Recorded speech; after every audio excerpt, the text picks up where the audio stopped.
अस्सलाम वालेकुम व्यूअर्स, कैसे हैं आप लोग। मैं उम्मीद और दुआ करता हूं कि आप लोग खैरियत से होंगे।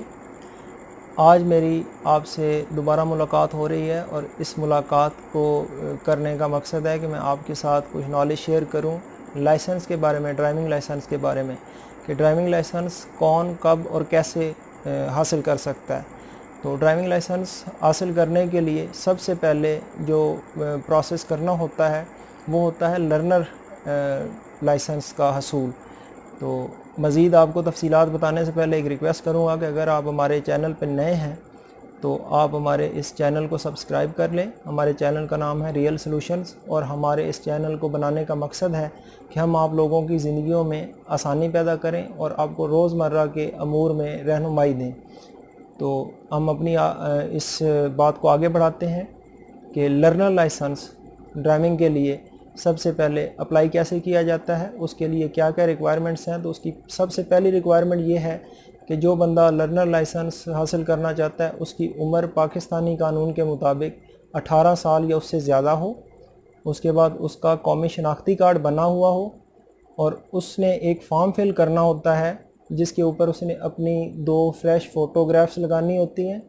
उसके साथ उसने आईडी कार्ड की कॉपी लगानी होती है और मुतलका डिपार्टमेंट में उसे अप्लाई करना है। आजकल उसका प्रोसेस बहुत आसान हो गया है। जिस तरह से हमारे मुल्क में शनाख्ती कार्ड बनता है, एक वन विंडो ऑपरेशन है, वहाँ पे उसने जाना है तो वहीं पे उसके फिंगरप्रिंट होंगे, वहीं पे उसकी फ़ोटो होगी, वहीं पे विद इन आवर्स, ये तकरीबन मिनट्स में ही कह लें, आवर्स भी पूरे नहीं होते, तो उसमें उसका वो प्रोसेस हो के तो उसको लर्नर लाइसेंस जारी कर दिया जाता है। तो बाज़ लोगों को ये मुगालता होता है या गलती से वो ये समझते हैं कि शायद लर्नर लाइसेंस जिसकी मियाद तकरीबन 6 महीने तक होती है कि वो हमने अगर हासिल कर लिया है तो उसके बाद हम अपनी वो व्हीकल जिसके लिए वो लर्नर लाइसेंस बनवाया गया है कि शायद वो ड्राइव करने की उनको इजाज़त मिल गई है। ऐसा कतई भी नहीं है। अगर वो उस लर्नर लाइसेंस के बिहाफ पे ड्राइविंग करते हुए कभी भी रोड पे चेकिंग के दौरान या किसी वायोलेशन के दौरान उनसे मुतलका ट्रैफिक पुलिस वाले अगर वो उनसे ड्राइविंग लाइसेंस मांगते हैं और वो उनको लर्नर लाइसेंस दिखाएंगे तो उनका यकीनन चालान होगा और उनको दुश्वारी का सामना करना पड़ेगा। एक बात तो ये आप लोग ध्यान से समझ लें और अपने जहन में बिठा लें कि लर्नर लाइसेंस का मतलब या कतन भी ये नहीं है कि वो आप 6 महीने या जितनी भी उसकी मियाद है आपके पास, कम से कम उसको 40-42 दिन 45 दिन हमने उसको इस्तेमाल करना होता है। उसके बाद हमने अपना जो ओरिजिनल लाइसेंस है उसके लिए हमने अप्लाई करना होता है। तो एक बात तो ये आप ध्यान में रख लें कि वो कतन भी आपको ड्राइविंग करने की परमिशन नहीं है। लर्नर का मतलब है आप अंडर ट्रेनिंग हैं, ट्रेनिंग ले रहे हैं कि भी किसी भी इंस्टीट्यूट में, किसी ड्राइविंग स्कूल में या किसी इदारे में या पर्सनली आप किसी से हेल्प लेके आप ड्राइविंग सीख रहे हैं। इस बात को आपने इंश्योर कर दिया वो परमिट हासिल करके, जिसको लर्नर बोलते हैं। उसके बाद क्या होता है कि हमने कम से कम 40 से 45 दिन, जैसा कि मैंने आपको पहले बताया, कि उस टाइम को गुजारना होता है। इसका मतलब है कि जो बंदा लाइसेंस के लिए अप्लाई कर रहा है उसने कम से कम 40 दिन ट्रेनिंग ली है बाकायदा तौर पे गाड़ी या अपनी जिस भी व्हीकल के लिए उसने अप्लाई किया है वो चलाने की। जब वो हमारा टाइम गुजर जाता है उसके बाद वो बंदा दोबारा उस रेलेवेंट डिपार्टमेंट में जाता है। उसको एक और फॉर्म दिया जाता है, वो तकरीबन 3 से 4 सफ़ात पे मुश्तमिल होता है। उसने अपने पूरे पर्टिकुलर्स उस पर भी देने होते हैं। उसमें जो लर्नर लाइसेंस के फॉर्म और दूसरे अपने ओरिजिनल लाइसेंस के फॉर्म में मेजर डिफरेंस ये होता है कि पहले तो लर्नर के साथ भी मेडिकल अटैच होता था, अब लर्नर के साथ मेडिकल वाला कोई वो उन्होंने सहूलत एक दे दी है कि जो बंदा अंडर ट्रेनिंग है उसको मेडिकल करवाने की ज़रूरत नहीं है, साथ ना करवाएं।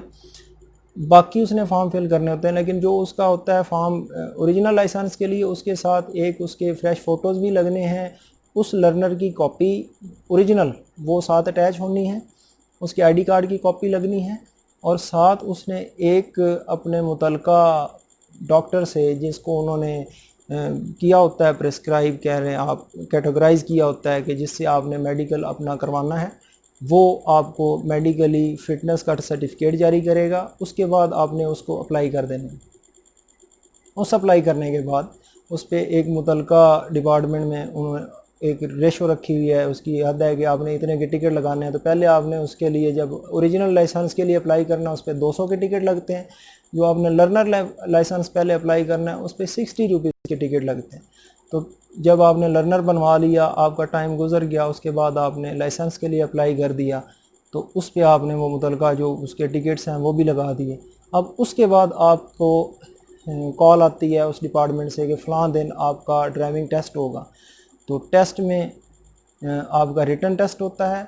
जो रिटन टेस्ट में क्वालिफाई कर जाते हैं या पास कंसिडर होते हैं, उनको आगे इंटरव्यू के लिए बुलाया जाता है। इंटरव्यू में उनसे मुख्तलिफ ड्राइविंग से रिलेटेड सवालात किए जाते हैं।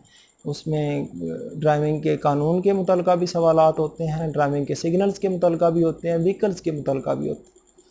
उसके बाद जो वो भी पास कर लेता है तो उसके बाद उसका ड्राइविंग टेस्ट होता है प्रैक्टिकली, उससे गाड़ी चलवा के देखी जाती है जिस भी व्हीकल के लिए उसने अप्लाई किया होता है।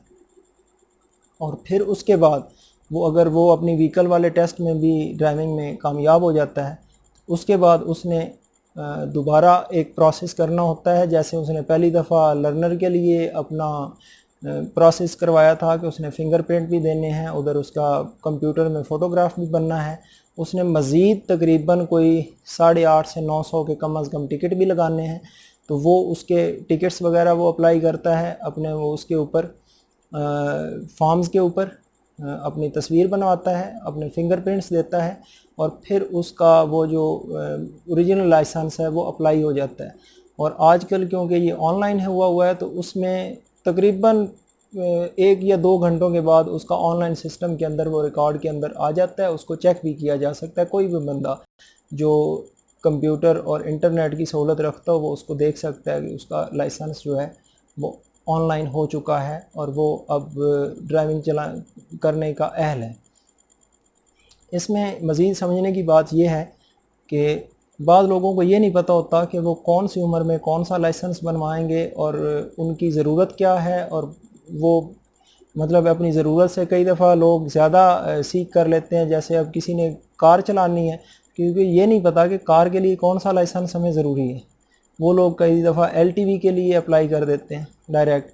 कुछ लोगों को ये नहीं पता होता कि एलटीवी किस उम्र में बंदा बनवा सकता है, एचटीवी और एलटीवी का डिफरेंस क्या है, कार मोटरसाइकिल का क्या डिफरेंस है, किस लाइसेंस के ऊपर हम ड्राइविंग कर सकते हैं, कार की किस लाइसेंस के ऊपर हम चला सकते हैं कोई कमर्शियल गाड़ी। तो ये मज़ीद इसकी कैटेगरीज़ हैं। वीडियो को बहुत ज़्यादा लंबा नहीं करना चाहता, आज के लिए इतना ही आपको मैं नॉलेज शेयर करना चाहता था, रहनुमाई आपकी करना चाहता था कि आप लाइसेंस किस उम्र में और कैसे बनवा सकते हैं। इंशाल्लाह नेक्स्ट वीडियो में आपके साथ मैं इसकी दीगर तमाम जो हैं कैटेगरीज़ वो भी आपके साथ तफसील के साथ शेयर करूँगा, और आपके साथ मज़ीद इस पे बातचीत होगी कि कौन बंदा कौन सी गाड़ी के लिए कौन सा लाइसेंस बनवाएगा, कैसे बनवाएगा, उसके लिए क्या क्या रिक्वायरमेंट्स हैं।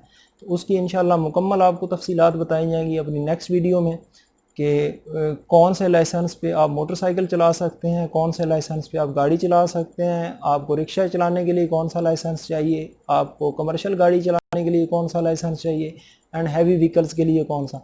ये मैं आपको कैटेगोरिकली सब बताऊंगा। मेरे एक बहुत प्यारे दोस्त हैं आज़म साहब, मैं उनका शुक्रिया अदा करता हूँ। उनसे जब मेरी ये बात हुई, वो खुद ट्रैफिक में है, तो उन्होंने मुझे ये बाकायदा तौर पे डायरेक्शन दी थी कि आपने ये सिर्फ इनको बेसिक नहीं बताना, इसकी डिटेल्स भी बतानी है। तो मेरी उनसे यही बात हो रही थी कि वीडियो बहुत ज़्यादा लंबी ना हो। ये बहुत सारे दोस्तों के मैसेजेस मुझे आते रहते हैं, तो मैं इस चीज़ को मलूज़े खातिर रखते हुए आज की वीडियो यहाँ पे ख़त्म करता हूँ। इंशाल्लाह नेक्स्ट वीडियो में आपके साथ मैं मज़ीद इसी टॉपिक पे मज़ीद गुफ्तगू करूँगा और आपको मज़ीद इसके बारे में मालूमात मुहैया करूँगा।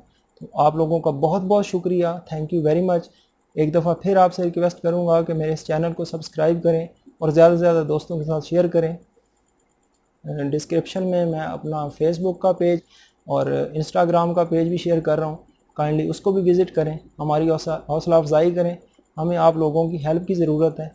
Thank you very much. अपना बहुत ख्याल रखिएगा। अल्लाह हाफिज़। पाकिस्तान जिंदाबाद।